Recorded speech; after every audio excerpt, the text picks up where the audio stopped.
Whenever there's a high-profile shooting, there will be some talk about the importance of enforcing existing laws, and the president talked about perhaps renewing the assault weapons ban. But realistically, public sentiment for gun control, tougher gun controls has decreased, and they're reflecting that.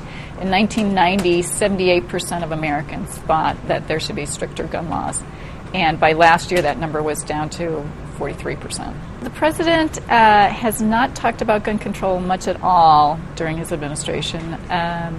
He has signed a few small pieces of legislation to make some small changes, allowing concealed weapons on Amtrak trains and in national parks. When Romney was governor of Massachusetts, he projected a more moderate stance and favored tough gun laws.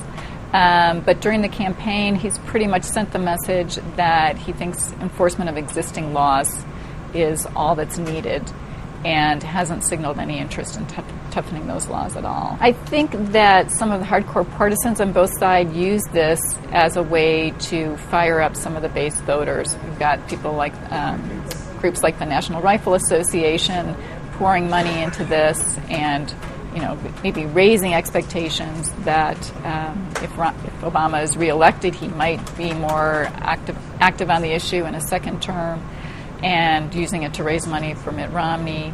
But the two candidates themselves really have not done much with it as an issue this year.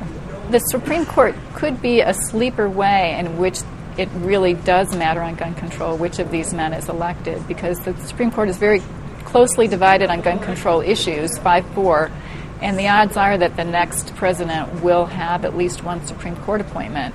And the court is still kind of sorting out its interpretation of the Second Amendment, and so that could make a big difference who is on the Supreme Court.